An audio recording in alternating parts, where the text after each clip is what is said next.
तो जब ये एलजी साहब ने बहुत सारे सजेशन और दिए पॉलिसी में चेंज करने के, और बहुत ध्यान से पॉलिसी पढ़ी थी, उस समय न तो एलजी साहब ने आपत्ति की कि अनऑथराइज्ड एरियाज में शराब की दुकानें नहीं खुलनी चाहिए, ना उसका बदलाव, ना उन्होंने कोई आपत्ति की, ना उसमें कोई बदलाव का सुझाव दिया, बल्कि मंजूरी दी। 2 बार पॉलिसी को पढ़ के मंजूरी दी, काफी ध्यान से पढ़ के मंजूरी दी।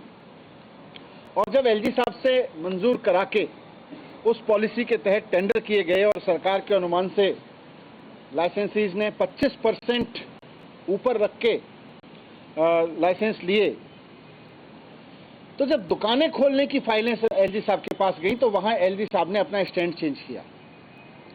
पहले जब पॉलिसी में गया कि अनऑथराइज कॉलोनी में भी दुकानें खुलेंगी, इक्विटेबल डिस्ट्रीब्यूशन होगा, उस समय एलजी साहब ने कोई ऑब्जेक्शन नहीं किया। पॉलिसी पास की, सारे रूल्स पास किए, सब कुछ पास किया। लेकिन जब दुकानें खुलने की फाइल एलजी साहब के पास पहुंची तो वहां पर एलजी ऑफिस में कुछ बदलाव हुआ। एलजी ऑफिस ने अपना निर्णय बदला। यहीं पे इसकी सारी जड़ है कि किस तरह से नुकसान हुआ।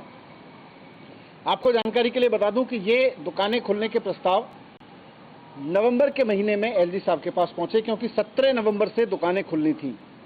नवंबर के पहले हफ्ते में एलजी साहब के पास प्रस्ताव भेजे गए।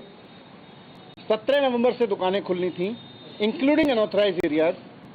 तो एलजी साहब ने उस समय 15 नवंबर को, यानी ठीक 2 दिन पहले, एक नई शर्त लगा दी कि अनऑथराइज्ड एरिया में दुकानें खोलने के लिए डीडीए और एमसीडी की मंजूरी लेनी चाहिए। पहले जब पॉलिसी पढ़ी थी तब नहीं लगाई, उनके सुझावों पे पॉलिसी दोबारा पास होके गई तब नहीं लगाई। बल्कि ये भी आपकी जानकारी में होना चाहिए और बहुत जरूरी है जानना कि अनऑथराइज्ड एरिया में एक्साइज पॉलिसी के तहत दुकानें खुलती रही हैं। दिल्ली में हमेशा दुकानें खुलती रही हैं, हर साल खुलती रही हैं और एलजी साहब की मंजूरी से खुलती रही हैं। 2015 से मैं देख रहा हूं, मैंने उससे पहले की भी फाइलें देखी हैं, 2015 से भी पहले 10 साल की फाइलें देखी हैं।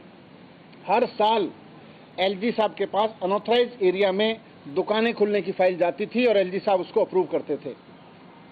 जब पॉलिसी में लिख के गया कि अनऑथराइज्ड एरिया में दुकानें खुलेंगी, उस वक्त भी उसको अप्रूव किया। लेकिन बाद में जब फाइलों के पे अप्रूवल गया दुकानें खोलने के लिए, उस वक्त एलजी ऑफिस अचानक अपना स्टैंड चेंज करता है और कहता है कि इसके लिए डीडी और एमसीडी की मंजूरी ले लो।